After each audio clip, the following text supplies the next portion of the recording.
and welcome to Murphy's Garden. So we've done all the horrible jobs. We've done the weeding, and we've also now cleaned the greenhouse. The greenhouse is absolutely lovely. It's like having a new greenhouse. And we've brought all the plants back in again that we just temporarily put outside. We've got a nice collection of succulents, and these succulents, they can live outside. We have them on a little step ladder thing, which we display them on in the summer, but they don't like being out all winter because they don't like the wet. They don't mind the cold, but they don't like the wet. So we tend to keep them in the greenhouse over the winter. So they're looking a bit not very nice, really. So what we like to do at this time of year, Olivia and I tend to just go through them, take all these outer leaves off, and then just repot them and just get them looking nice again. So we're just going to crack on and do that. And then the other thing, we've got quite a nice collection actually. We've got some really quite nice ones in lots of different colours. This is a nice new one. So we try and propagate from the ones that we haven't got many of, and just try and mix up the colours and make it look a bit more interesting. And then here we've got, so this is some of the, if you remember, we did the rose cuttings last autumn, in the autumn. So that's the Scarborough Fair. That's the rose that we've got at the front, so that's doing really well. That's the Hyde Hall. Did we get that from Nana, Olivia? I think we got that from my mum when we were down there.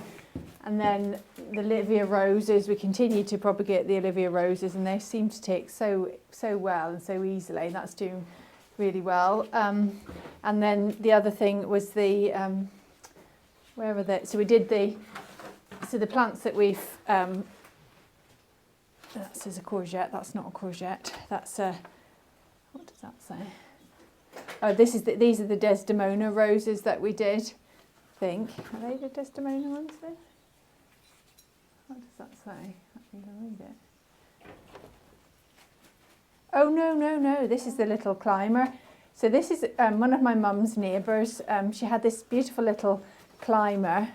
It's called Fairy, I think, the Fairy or Fairy.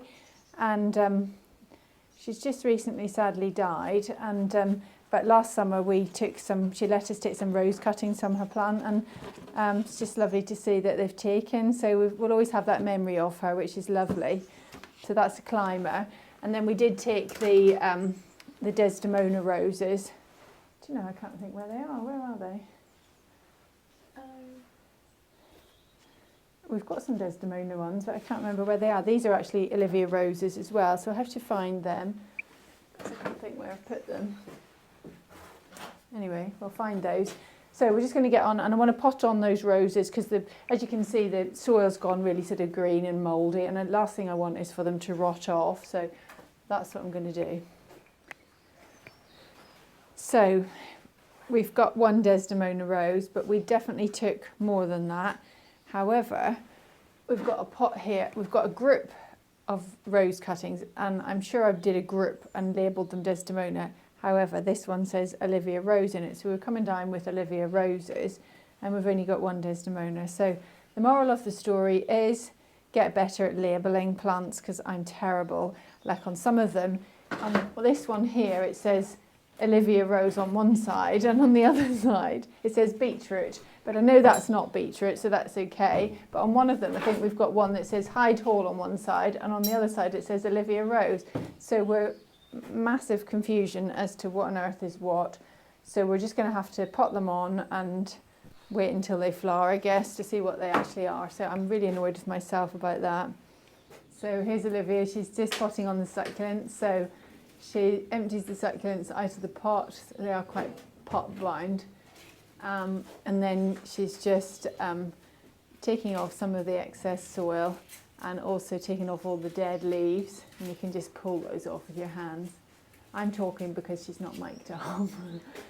It's too much effort to swap the mic over. So she's just pulling off all those outer leaves.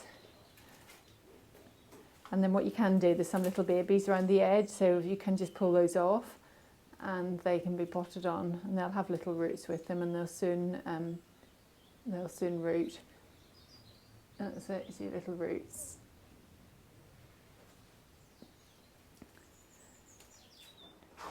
So I've solved the mystery of the missing roses, and it turns out I put them in my shed along with some of the other things that when I was tidying out the greenhouse yesterday, I'd moved them all into the shed and I'd forgot I put them there. So anyway, I find them, and these are the Desdemona roses. So these are the ones we did last year from the original rose plant that I bought when we went to David Austin Rose Garden.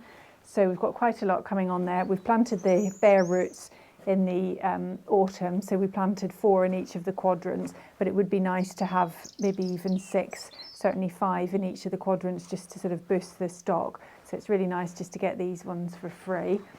And I'm just starting to pot them on a bit because the soil's quite mouldy.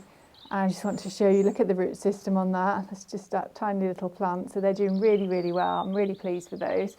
And then alongside that, we've got, so I've sorted all my roses out because it was just a bit of a free-for-all and a nightmare as to what was what. But these are the ballerina. So that's a nice little one. It's got a little, oops, there is it. Just a little bud on the top ready to flower. So we've got 1, 2, 3, 4, 5, 6, 7, 8 Olivia, oh more, was just 3 in there, 8, 9, 10 Olivia roses. Don't really know why I'm growing so many of them, but anyway, they just root so easily, so it's just so easy to do. And then these are this is the fairy. This is a lovely little pink climber. This is the one I was saying is my mother. My mum next door, she had this lovely neighbour. They lived next door to each other for years, and she admired her rose. And Liz said, next time I come down, if I wanted to take a cutting, I could. So I took the cutting last summer, and Liz has actually passed away just in the last week or 2. So my mum was really delighted to hear that the roses have taken, because I'll be able to give her one of these, and it's a lovely memory of her friend and neighbour. And then we've got, this is the Scarborough Fair rose. So this is the rose that we've got growing at the front. It's a beautiful rose, and I just had a bit of a gap, and just wanted to produce another one. So that's one that will go in there.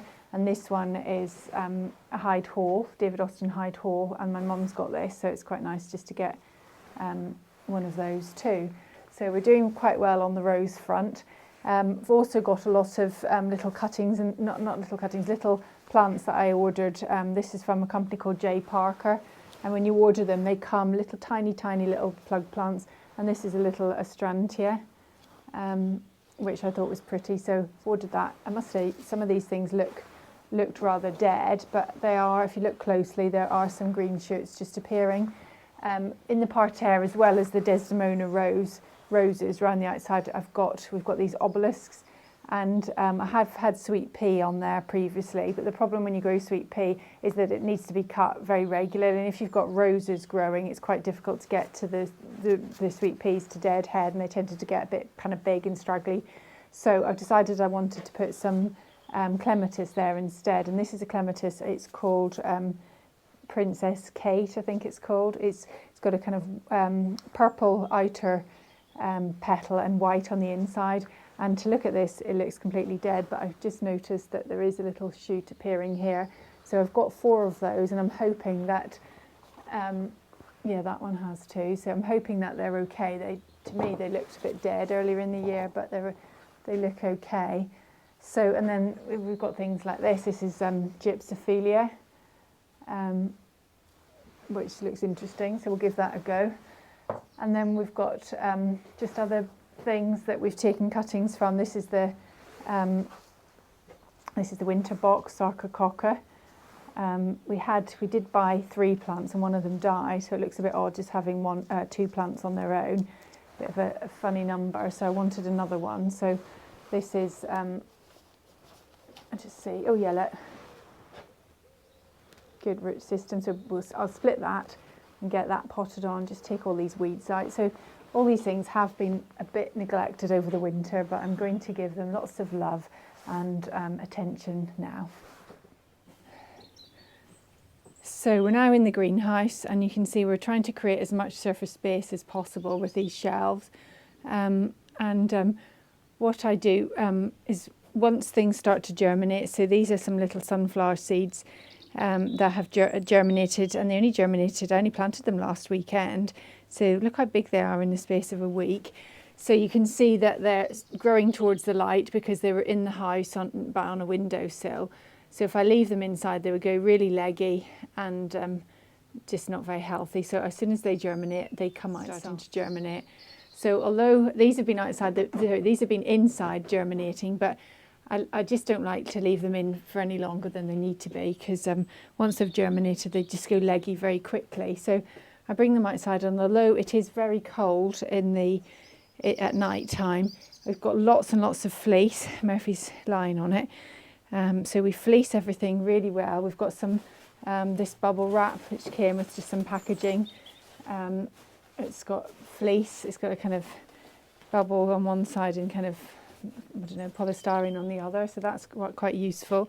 So we fleece everything really well. We've got some lettuce seedlings. They're starting to do quite well. And then under here we've got onions. So they're starting to sprout.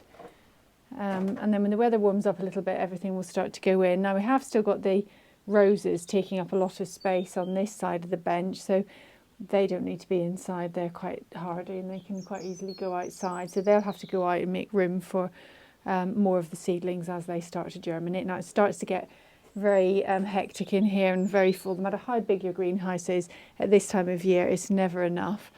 But anyway, we're doing quite well and we've made a very good start.